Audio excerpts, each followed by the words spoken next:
പക്ഷേ നമസ്കാരം. ആദിവാസി വിഭാഗത്തിൻ്റെ വകുപ്പ് കൈകാര്യം ചെയ്യാൻ വേണ്ടിയിട്ട് നിലവാരമുള്ള ആളുകൾ തന്നെ വേണ്ടേ?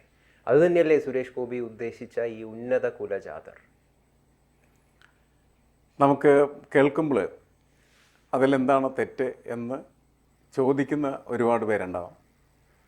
അതോടൊപ്പം തന്നെയാണ് അത് ഭരണഘടനാ വിരുദ്ധമാണ് എന്ന് പറയുന്നവരും, അതേപോലെ തന്നെ ഇത് മനുവാദത്തിൻ്റെ പ്രതിഫലനമാണ് എന്ന് പറയുന്നവരുമൊക്കെ ഉണ്ടാകും.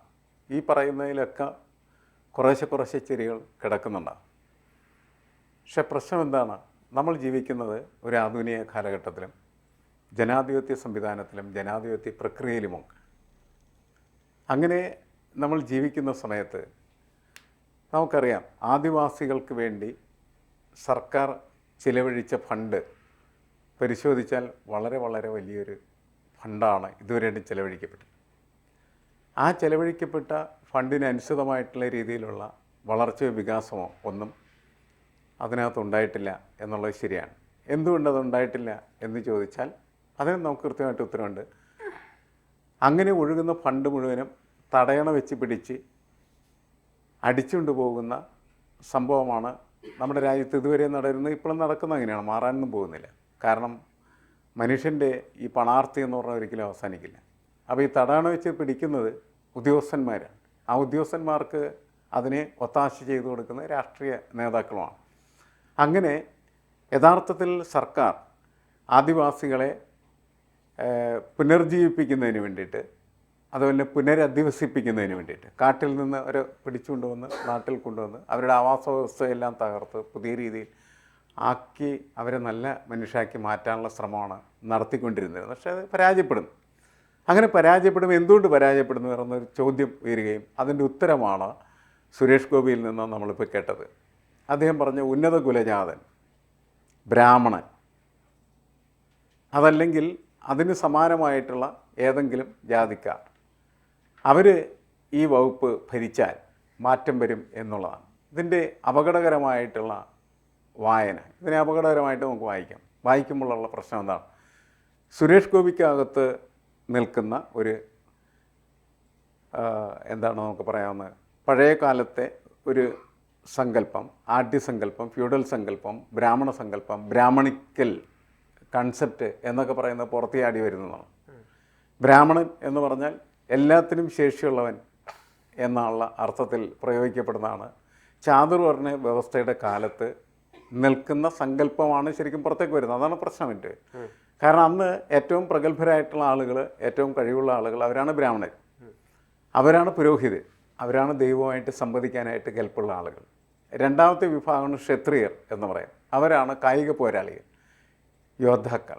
മൂന്നാമത്തെ വിഭാഗമാണ് കച്ചവടക്കാർ, വൈശ്യർ. നാലാമത്തെ വിഭാഗമാണ് ശൂദ്ര, അടിമകൾ. ഈ അടിമകൾ എന്ന് പറയുന്ന വിഭാഗത്തിൻ്റെ അടിത്തട്ടിലാണ് ആദിവാസികളുടെ അവസ്ഥ എന്ന് പറയും. അവരവിടെ നിന്ന് ഉയർത്തിക്കൊണ്ടുവരാനായിട്ട് കഴിവുള്ളവർ ആരാണ്? ബ്രാഹ്മണർക്കാണ് എന്ന് പറയുന്നത് ഈ ചാതുർവർണ്ണ സങ്കല്പത്തിൻ്റെ അടിസ്ഥാനത്തിൽ എല്ലാ മനുഷ്യരിലും, പ്രത്യേകിച്ച് ഇന്ത്യയിൽ, പുറത്തങ്ങനെ ഉണ്ടാവണമെന്നില്ല. കാരണം ഇന്ത്യയുടെ ഒരു എന്താണ് കൾച്ചറൽ ക്യാപിറ്റൽ എന്ന് പറയുന്നത് ഇതാണ് യഥാർത്ഥത്തിൽ. അത് മാറ്റാൻ വേണ്ടിയിട്ടുള്ള നിരന്തരമായിട്ടുള്ള ശ്രമങ്ങളാണ് പല ഘട്ടങ്ങളിലും നടന്നിട്ടുള്ളത്. അപ്പോൾ അത് അദ്ദേഹത്തിൻ്റെ മനസ്സിൽ നിന്ന് പുറത്തു വരികയാണ് ചെയ്യുന്നത്. നമ്മൾ ഓരോരുത്തരും പരിശോധിച്ചാൽ നമ്മുടെയൊക്കെ മനസ്സിൽ ചിലപ്പോൾ ഇങ്ങനെയുള്ള ഒരു ബ്രാഹ്മണൻ കയറിയിരിക്കുന്നുണ്ട്. നമ്മൾ ആഗ്രഹിക്കുന്നത് അങ്ങനെയാണ്. ഇപ്പോൾ നമ്മുടെ ഏറ്റവും താഴെ തട്ടിലുള്ള ദളിത് വിഭാഗത്തിൽപ്പെട്ട ഒരാളുടെ ഉള്ളിലുള്ള ഒരാഗ്രഹം പൂണൂലിട്ട് ബ്രാഹ്മണനായി മാറണമെന്നാണ്. അതങ്ങനെയാണ്, അത് മാറ്റലാണ് നമ്മൾ ഈ സോഷ്യൽ റെവല്യൂഷൻ എന്നതുകൊണ്ട്, സാമൂഹ്യപരമായിട്ടുള്ള വിപ്ലവം കൊണ്ട് ഉദ്ദേശിക്കുന്നത്. ആ ഹാങ് ഓവർ മനുഷ്യൻ്റെ മനസ്സിൽ നിന്ന് അടിച്ചു പൊളിച്ച് കളയണം. എല്ലാ മനുഷ്യരും ഒരേപോലെയുള്ളവരാണ് എന്ന തോന്നലുണ്ടാക്കാൻ പറ്റുന്ന ഒരു സാമൂഹ്യ ബോധം മനുഷ്യനിൽ നിർമ്മിക്കുക എന്നുള്ളതാണ്. ആ സാമൂഹ്യ ബോധ നിർമ്മിതിക്ക് എതിരാണ് യഥാർത്ഥത്തിൽ സുരേഷ് ഗോപി പറഞ്ഞിരിക്കുന്നതായിട്ടുള്ള ഈ വാചകം എന്നുള്ളതാണ് അതിൻ്റെ അപകടം. ഏറ്റവും അപകടകരമായിട്ടുള്ള രീതിയിൽ വായിക്കാവുന്നതാണ്. എന്നുവെച്ചാൽ അദ്ദേഹം മനുവാദിയായി മാറുന്നു എന്ന് പറയുന്നതിൻ്റെ അടിസ്ഥാനം അതാണ്. നമ്മളുടെ ഉള്ളിലൊക്കെ ഉണ്ടാവും. നമ്മളൊക്കെ അത് വേറെ രീതിയിലാണ് അവതരിപ്പിക്കുന്നത് മാത്രമേ ഉള്ളൂ. മെരിറ്റോക്രസി എന്ന് പറഞ്ഞിട്ടൊരു സാധനമായിട്ട് നമ്മൾ അവതരിപ്പിക്കും. അത് ആ ഒരു സത്യസന്ധതയിലേക്ക് ആളുകൾ എത്തിച്ചേരാന്നുള്ളത് എല്ലാവരുടെ ഉള്ളിലും ഈ ഉന്നതനോട് തോന്നുന്ന. അതെ, അങ്ങനെയാണ്. അങ്ങനെ പാടില്ലല്ലോ. കാരണം അങ്ങനെ നമ്മൾ വിചാരിച്ചുകൊണ്ടിരുന്ന ഒരിക്കലും നമുക്ക് എന്ത് ചെയ്യാൻ പറ്റില്ല. ഈ താഴെത്തട്ടിൽ കിടക്കുന്ന മനുഷ്യർക്ക് ഒരു ഇക്വലൈസേഷൻ പ്രോസസ്സിലേക്ക് എത്തിച്ചേരാനായിട്ട് പറ്റില്ല എന്നത്. ഇപ്പോൾ ഒരു വിദേശിയെ സംബന്ധിച്ചിടത്തോളം അങ്ങനത്തെ സങ്കല്പം ഇല്ല ശരിക്കും പറഞ്ഞു. നമ്മളിവിടെ അങ്ങനത്തെ ഒരു സങ്കല്പമുണ്ട്, നമ്മൾ അതിൽ പെട്ടുപോയിരിക്കുന്നു എന്നുള്ളതാണ്. വിദേശം എന്ന് പറഞ്ഞാൽ ഇപ്പോൾ അമേരിക്കക്കാർ അല്ലെങ്കിൽ ബ്രിട്ടീഷുകാർ, അപ്പോൾ യൂറോപ്യൻസ്, നമ്മളപ്പോൾ വിദേശികളെ എന്താണ് എടുത്ത് ഉയർന്ന പീഠത്തിൽ വെക്കലല്ല.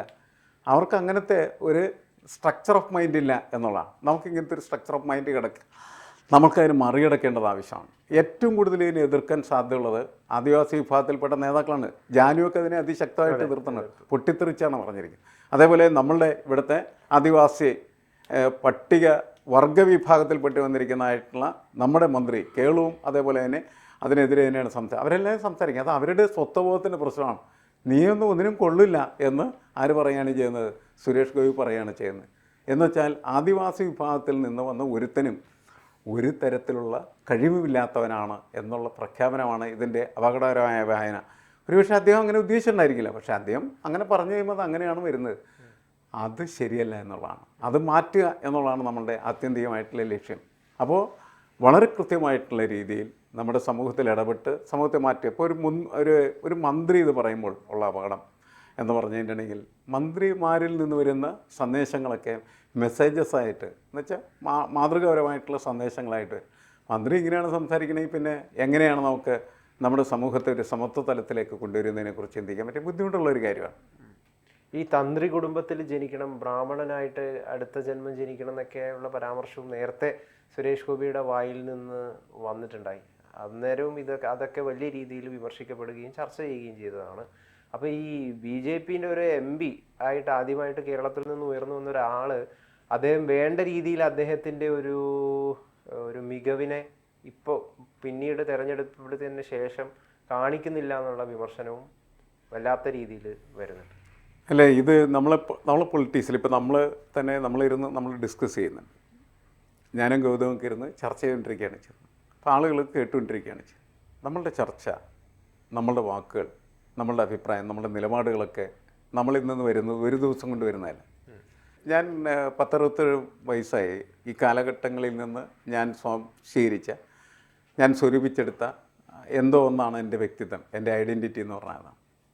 ആ ഐഡൻറ്റിറ്റി എനിക്ക് ഈ സമൂഹത്തിലോട് പ്രതികരിക്കുന്ന സമയത്ത് ലഭ്യമായിട്ടുള്ള അനുഭവങ്ങളുടെ അടിസ്ഥാനത്തിൽ രൂപപ്പെട്ടിരിക്കും. ഞാൻ നിരന്തരമായിട്ട് രാഷ്ട്രീയത്തിൽ ഇടപെടുകയും സമൂഹത്തിൻ്റെ പല പ്രശ്നങ്ങളിൽ ഇടപെടുകയും അങ്ങനെ സമൂഹമായിട്ട് ഇടപഴകി സമൂഹമായിട്ട് ഗുസ്തി പിടിച്ച് ജീവിക്കുന്ന ഒരു മനുഷ്യനാണ്. അപ്പോൾ എനിക്ക് ഒരു നിലപാട് രൂപപ്പെടുത്തിയത്. സുരേഷ് ഗോപി പക്ഷേ അങ്ങനെ ആയിരുന്നില്ല. സുരേഷ് ഗോപി സിനിമയിൽ വന്നു. സിനിമ എന്ന് പറയുന്നത് നമ്മളുടെ ഒരു കലാരൂപത്തിൻ്റെ പ്രകടിതമായിട്ടുള്ള മേഖലയാണ്. ജനങ്ങളെ നല്ല രീതിയിൽ സ്വാധീനിക്കാൻ കഴിയുന്ന ഒരു മേഖലയാണ്. അപ്പോൾ സിനിമയിൽ വരുന്ന പ്രവർത്തകരെ സംബന്ധിച്ചിടത്തോളം അവർക്ക് രാഷ്ട്രീയമായിട്ട് കാര്യങ്ങൾ ഇടപെടാനായിട്ടുള്ള പ്രാപ്തിയുണ്ടോ എന്ന് ചോദിച്ചാൽ എൻ്റെ അഭിപ്രായത്തിൽ അത് കുറവുള്ളവരാണ് കൂടുതലെന്നേ പറയാൻ പറ്റും. ആർക്കും അതില്ല എന്ന് പറയാൻ പറ്റില്ല. ചിലവർക്കൊക്കെ നല്ല കഴിവുള്ള ആളുകൾ തന്നെ സിനിമാ മേഖലയിൽ തന്നെ കടന്നു വരുന്നുണ്ട്. കാരണം സിനിമയിലെ സംവിധായകരൊക്കെ വളരെ പ്രഗത്ഭമായിട്ടുള്ള രീതിയിൽ സമൂഹത്തെ മനസ്സിലാക്കിയിട്ടാണ്, സമൂഹത്തെ പഠിച്ചിട്ടാണ് അവർ സമൂഹത്തിൽ നിന്നൊരു ക്രിയേഷൻ ഉണ്ടാക്കുക. അപ്പോൾ അതുകൊണ്ട് അവർക്ക് ഒരുപാട് കഴിവുകൾ വേണം. ശരിക്കും പറഞ്ഞു നടന്മാരെ സംബന്ധിച്ചിടത്തോളം ഇതൊക്കെ സാധ്യമാണ്. നമ്മൾ ചാർലി ചാപ്ലിനൊക്കെ വലിയ രീതിയിൽ ലോകം കൊണ്ടാടുന്നത് രണ്ടാം ലോക മഹായുദ്ധ കാലത്ത് രൂപപ്പെട്ടു വന്ന രാഷ്ട്രീയത്തെ നല്ല രീതിയിൽ അഭിസംബോധന ചെയ്യാൻ അദ്ദേഹത്തിന് കഴിഞ്ഞു എന്നുള്ളതാണ്. അദ്ദേഹത്തിൻ്റെ മോഡേൺ ടൈംസ് എന്നൊക്കെ പറഞ്ഞിട്ടുണ്ടെങ്കിൽ സ്വേച്ഛാധിപത്യത്തിനെതിരായിട്ടുള്ള അതിശക്തമായിട്ടുള്ള പോരാട്ടത്തിൻ്റെ ഒരു പത്രികയാണ് ശരിക്കും പറഞ്ഞത്. അപ്പോൾ അങ്ങനെ സിനിമാ മേഖലയിൽ ഒട്ടനവധി പേർ, ഞാൻ ഈ സംവിധായകരുടെ പേരുകളിലേക്കൊന്നും പോകുന്നില്ല, ഒരുപാട് പേര് പ്രഗത്ഭരായിട്ടുള്ള ആളുകൾ. അപ്പോൾ അവർ സമൂഹത്തെ കൃത്യമായിട്ടുള്ള രീതിയിൽ പഠിച്ച് അതിനനുസരിച്ച് പ്രതികരിച്ച് മുന്നോട്ട് പോകുന്ന ആളുകളാണ്. സുരേഷ് ഗോപിക്കും അങ്ങനത്തെ ഒരു മൈൻഡ് ഉണ്ടാവണം എന്നാണ് നമ്മുടെ ആഗ്രഹം. പക്ഷേ അദ്ദേഹത്തിൻ്റെ ഇടക്കിടക്ക് വരുന്ന ഇത്തരത്തിലുള്ള പ്രഖ്യാപനങ്ങൾ എന്ന് പറയുന്നത് അദ്ദേഹത്തിന് അധികം കാമ്പില്ല എന്ന് അദ്ദേഹം പ്രകടമാക്കിക്കൊണ്ടിരിക്കുകയാണ് ചെയ്യുന്നത്. അപ്പോൾ ഈ നേരത്തെ, അതായത് ഞാൻ ഇനിയൊരു ജന്മം ഉണ്ടാവുകയാണെങ്കിൽ എനിക്ക് തന്ത്രി കുടുംബത്തിലും അതുപോലെ തന്നെ ബ്രാഹ്മണനുമായിട്ടൊക്കെ ജനിക്കണം എന്ന് പറയുന്ന ആ ഒരു പ്രഖ്യാപനം എന്ന് പറയുന്നത് നമ്മളുടെ പുനർജന്മ സങ്കല്പവുമായിട്ട് കെട്ടുപിണഞ്ഞ് കിടക്കുന്നതായിട്ടുള്ള ഒരു ധാരയാണ് ശരിക്കും. പുനർജന്മം അങ്ങനത്തെ ഒരു സങ്കല്പമുണ്ട്. ഈ ഉന്നതൻ എന്ന് പറയുന്ന ഒരു സാധനത്തോട് എല്ലാവർക്കും ഉന്നതനായി തീരുക എന്നുള്ള ആഗ്രഹം സമൂഹത്തിലുണ്ട്. ഉന്നതനായി തീരുക, അതായത് സ്വയം ഇമ്പ്രൂവ് ആവുക, സ്വയം മെച്ചപ്പെടുക എന്ന് പറയുന്ന ഒരു ആഗ്രഹം എല്ലാവർക്കും ഉണ്ട്.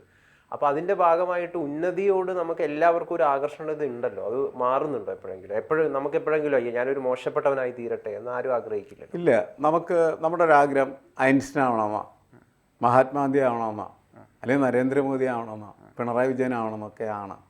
കാരണം അവരുടേതായിട്ടുള്ള മേഖലകളിൽ തിളങ്ങുന്നു. എതിർപ്പുകളൊക്കെ ഉണ്ടായിരിക്കാം, വ്യത്യസ്തമായിട്ടുള്ള അഭിപ്രായം, പക്ഷേ ആളുകൾ അവർക്ക് ആരാധകരുണ്ടല്ലോ, അങ്ങനെയൊക്കെ നമുക്ക് വിചാരിക്കാം. പക്ഷേ അത് നമ്മൾ ഒരു മെറിറ്റിനെ നമ്മളെന്ത് ചെയ്യുന്നതാണ്, ആരാധിക്കുകയും ബഹുമാനിക്കുകയും ചെയ്യുന്നത്. നമ്മളങ്ങനെ ആയിത്തീരാനായിട്ട് ആഗ്രഹിക്കുകയാണ് ചെയ്യുന്നത്. ഇപ്പോൾ മനുഷ്യൻ്റെ ഒരു പ്രധാനപ്പെട്ട പ്രശ്നം അത് തന്നെ, പൂർണ്ണത തേടുന്ന അപൂർണ ബിന്ദുക്കൾ എന്നാണ് സാഹിത്യത്തിൽ മനുഷ്യനെ വിശേഷിപ്പിക്കുന്നത്. അപ്പോൾ സ്വാഭാവികമായിട്ട് നമ്മളങ്ങനെ ആകന്തിരുന്നു. പക്ഷേ ഇവിടെ വിഷയം എന്താണെന്ന് വെച്ചാൽ, എന്താണ് സുരേഷ് ഗോപി പറഞ്ഞ വാചകം? ഉന്നതൻ എന്ന് മാത്രമല്ല അദ്ദേഹം പറഞ്ഞു, ഉന്നത കുലജാതൻ. അവിടെയാണ് പ്രശ്നം. അത് ഭയങ്കര അപകടമാണ്. ഉന്നതൻ എന്ന് പറയുന്നതല്ല, അത് മെറിറ്റ്. മറ്റതങ്ങനെയല്ല, മറ്റത് ഈ ജാതി വ്യവസ്ഥയാണ്. ഒരു ജാതി വിഭാഗത്തിലേക്ക് ബ്രാഹ്മണനാകണം എന്ന് അദ്ദേഹം പ്രഖ്യാപിക്കുകയാണ് ചെയ്യുന്നത്. ബ്രാഹ്മണൻ എന്ന് പറഞ്ഞാൽ നമ്മൾ ഈ ചാതുർവർണ്ണ വ്യവസ്ഥയിലാണ് ഈ ബ്രാഹ്മണത്വം എന്ന് പറയുന്നത് വലിയ പ്രശ്നമായിട്ട്. ബ്രാഹ്മണിക്കൽ കൺസെപ്റ്റിനെ എതിർക്കുന്നവരാണ് ഈ താഴെക്കട്ടിൽ കിടക്കുന്നത്. മറ്റവർക്ക് അത്ര വലിയ പ്രശ്നമില്ല. ആദിവാസി, ദളിതൻ, നമ്മളുടെ നാട്ടിലുള്ള ഏറ്റവും മോശപ്പെട്ട പറയൻ, പുലയൻ, അങ്ങനെയൊക്കെയുള്ള വിഭാഗത്തിൽപ്പെട്ട മുഴുവൻ ആളുകൾക്ക് അതൊരു വലിയ വിഷയമാണ്. കാരണം എന്ന് വെച്ചാൽ അവരൊന്നിനും കൊള്ളില്ലെന്ന് പ്രഖ്യാപിക്കുന്ന ഒരു വ്യവസ്ഥയാണത്. ആ വ്യവസ്ഥയെ മുറുകെ പിടിച്ച് സംസാരിക്കുന്ന ഒരു വാചകമായി ഇത് മാറുകയാണ്. അത് തിരുത്തണം, അത് തിരുത്തേണ്ടത് ആവശ്യമാണ്. അദ്ദേഹത്തിന് അത് മനസ്സിലാവും എൻ്റെ തെറ്റ് നിൽക്കുന്നത്. പ്രസ്താവന പിൻവലിച്ചെന്നുള്ളത് ശരിയാണ്, പക്ഷേ അത്തരത്തിലുള്ള സംഭാഷണങ്ങൾ തന്നെ അദ്ദേഹം ഒഴിവാക്കേണ്ടതാണ്. എന്തായാലും പിണറായി വിജയനും സുരേഷ് ഗോപിയൊന്നും ദൈവങ്ങളല്ല, അവർ വിമർശിക്കപ്പെടുക തന്നെയാണ് വേണ്ടത്.